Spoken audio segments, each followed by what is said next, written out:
Greetings, this is Lynn Mann presenting to you Screencast-O-Matic. In part 1 of our series, we discussed downloading and installing the software.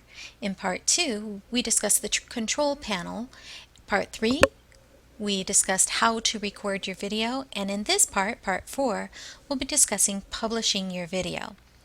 Now, we discussed the free software version, but for publishing, all three options of publishing are also available in the Pro version of the software. So what is it that I mean by publishing? What publishing is preparing your file for a format that is acceptable for another area. When we record our video, it's in a raw format. For example, think of it like recording a song on a CD. Well, the CD you can play on a CD player, or maybe a laptop that has a CD player, or maybe your DVD player that plays CDs, but it's in that format. And let's take example YouTube. Let's say YouTube only plays Blu-rays. Well, then it's not going to play that CD. It plays Blu-rays, so you can put your you can transfer your CD over to a Blu-ray and have, in essence, another format device play it. That's what we have to do with publishing. So we have three options in the free version. One is publishing to Screencast-O-Matic, their web hosting location. Second is preparing it for a movie, for a typical playing on a computer. And third is publishing it to the YouTube format to actually put it up there on the web for everyone to see.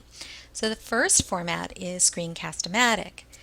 And when you're done recording your video, you just click on Done and you'll get this preview page. And it actually says, what do you want to do with this recording? Do you want to publish it to Screencast-O-Matic? Do you want to publish it to YouTube? Do you want to publish it to a video file? And I'll be talking about Screencast-O-Matic. So I would click on Screencast-O-Matic and it will ask me to log in or create my free account. When I click on it, it's just a login page or your free account page. And then it brings me back to my video and it says, what do you want to do with it? You do want to give your video a title, because this is the title that you're going to see up on the web hosting, as well as how you're going to reference this video in the future. If you want to give it a description, you can. For example, my video on Screencast-O-Matic. A channel. If you have a channel with Screencast-O-Matic, you can choose your channel. I don't have one, so I'm going to leave it as none. You can create a custom link.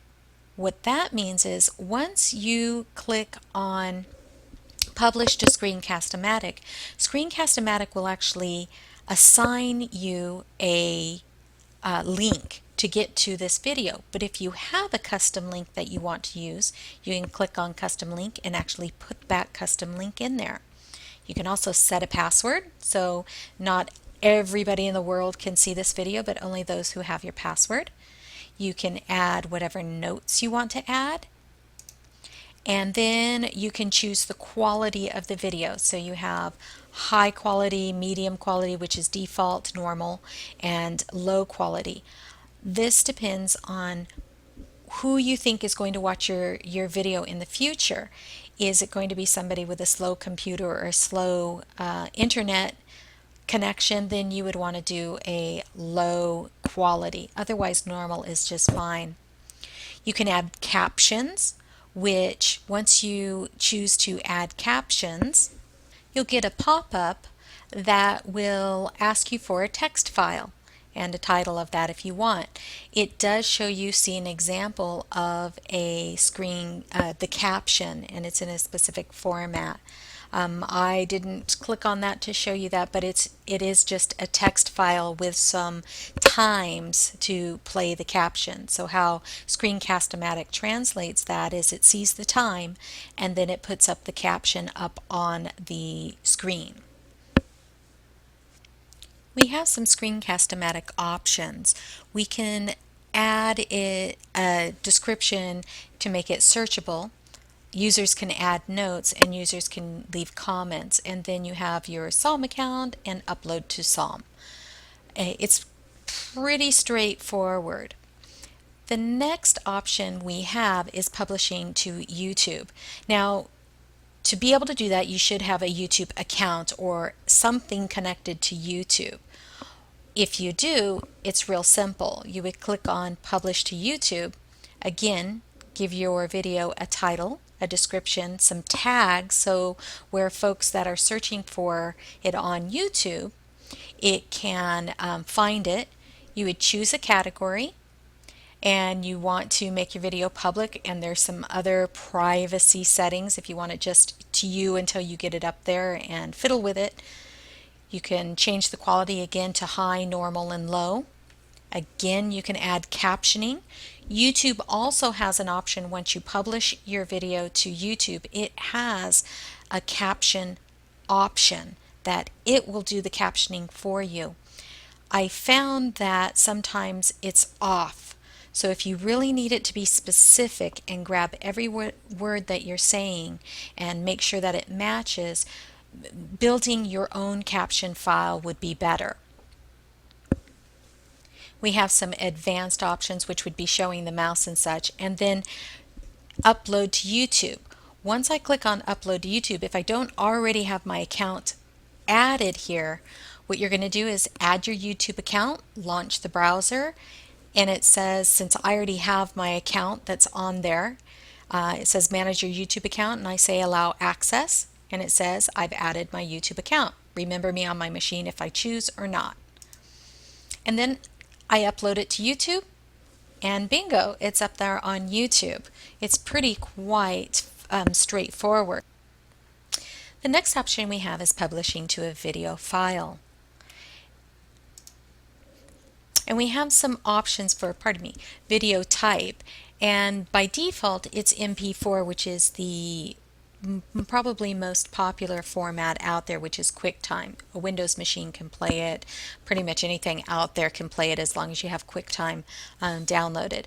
The second format you have the option of is an AVI. This does limit you slightly when you have the AVI format because it has to be played via a Windows Media Player or a device that does AVI. I believe iTunes can play AVI. Flash, which I don't typically use, but you can do Flash Player, and then an animated GIF. Again, quality, we have the option of larger, normal, and lower, which is a smaller file. Your choice, depending on the storage space you have and what type of quality you want. I'm recording in normal, so you can see kind of what a normal quality would be, which I think is quote-unquote good enough for the typical user. You have a screen size, either your full screen in HD size, or I can rescale it to whatever I want by pixels. Again, I use full size. These are pretty much the default settings, and I think the default settings work pretty well.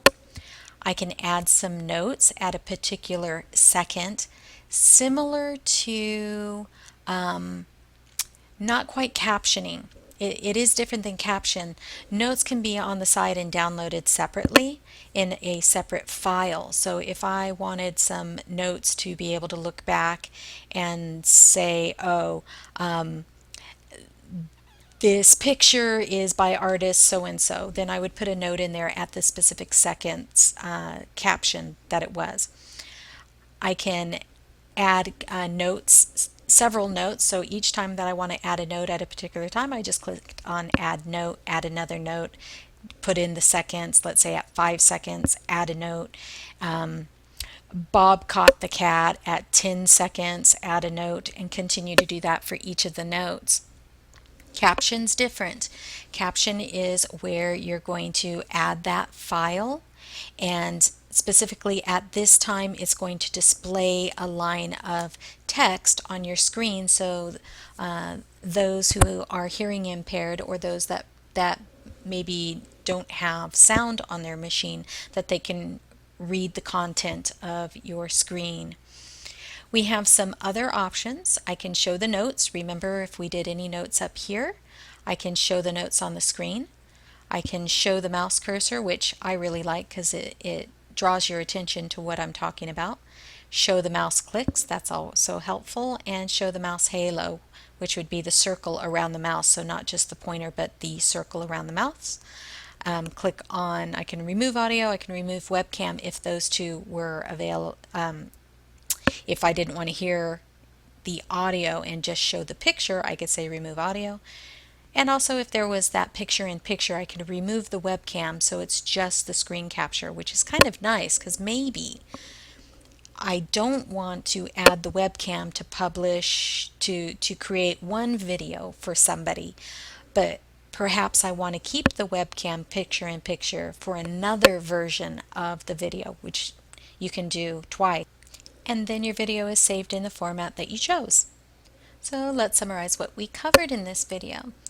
I showed you 3 different ways of publishing your video after you're done recording. One was publishing up to Screencast-O-Matic, where they will host your video. Second was publishing it directly to YouTube. And the third was publishing it to a movie format. All of those versions have options that we can title it, we can add some description for the online type of publishing. Psalm and YouTube, we had some tag options. We can include our mouse movements, as well as we can add captioning and or notes to our video.